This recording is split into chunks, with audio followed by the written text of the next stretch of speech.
रात का समय था। आसमान में बादल छाए थे और बीच बीच में बिजली चमक रही थी।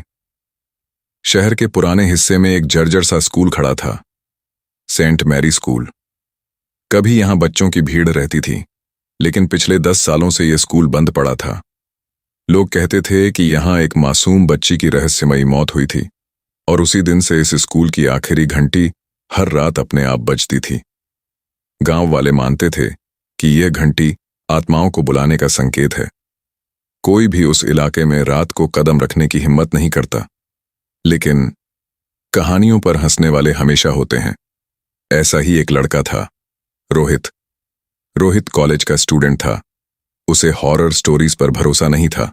उसने अपने दोस्तों से कहा, यह सब बकवास है, कोई भूत प्रेत नहीं होता। कल रात में जाकर देखूंगा और तुम्हें प्रूफ भी दूंगा। दोस्तों ने मना किया, लेकिन रोहित अड़ा रहा। रात को ठीक 12 बजे वह अकेला उस स्कूल में घुस गया। स्कूल का गेट टूटा हुआ था। लोहे की जंग लगी चेन हवा में हिल रही थी और अजीब सी खटखट की आवाज कर रही थी। रोहित के हाथ में टॉर्च और मोबाइल था।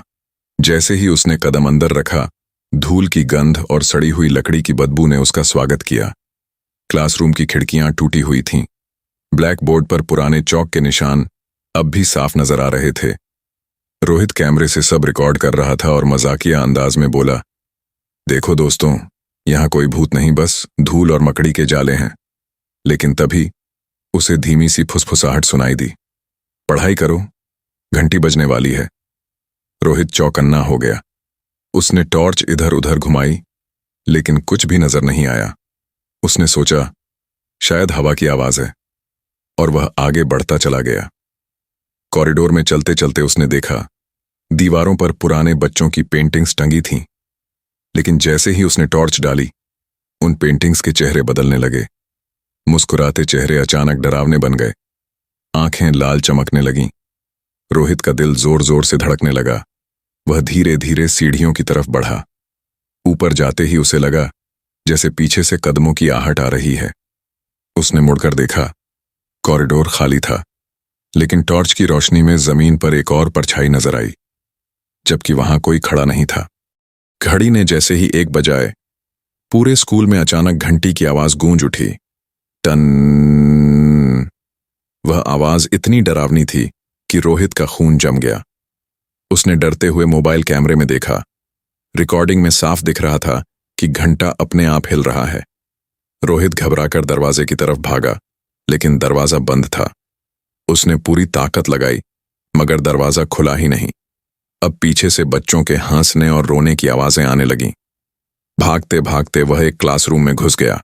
वहां बेंचें टूटी हुई पड़ी थीं, लेकिन बीच में जमीन पर चौक से कुछ लिखा था, हमारे साथ खेलो।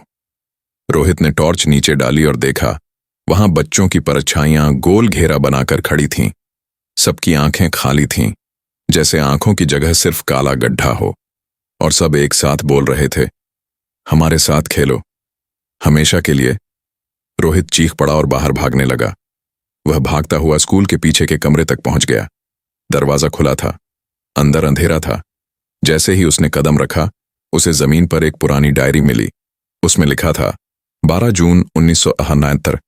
आज मासूम बच्ची अंजलि क्लास में खेलते हुए सीढ़ियों से गिर गई। घंटी की आवाज में उसकी चीख दब गई। तब से हर रात उसकी आत्मा यहां घंटी बजाती है, ताकि लोग उसकी आखिरी चीख सुन सकें। रोहित का गला सूख गया। अचानक उसी कमरे में एक छोटी लड़की नजर आई। उसने सफेद फ्रॉक पहनी हुई थी, हाथ में टूटी हुई गुड़िया थी। वह रोहित की तरफ देखकर बोली, भैया, मेरे साथ खेलोगे? उसकी आंखें काली पड़ गईं, चेहरा डरावना हो गया, और उसने चीख मार दी, अब तुम हमेशा यहीं रहोगे। रोहित चीखता हुआ दरवाजे की तरफ भागा, लेकिन दरवाजा अपने आप बंद हो गया। बाहर लोगों ने बताया कि उस रात स्कूल से किसी के चीखने की आवाज आई थी, लेकिन अगली सुबह जब लोग अंदर गए तो सिर्फ रोहित का मोबाइल पड़ा था, जिसमें आखिरी रिकॉर्डिंग थी। वीडियो में साफ दिख रहा था, छोटी बच्ची रोहित का हाथ पकड़कर उसे अंधेरे में खींच रही है, और अचानक कैमरा बंद हो जाता है। आज भी रात को 12 बजे जब वो घंटी बजती है, तो कहते हैं रोहित की चीखें भी उसके साथ गूंजती हैं। और जो भी उस आवाज का पीछा करता है वह फिर कभी वापस नहीं लौटता।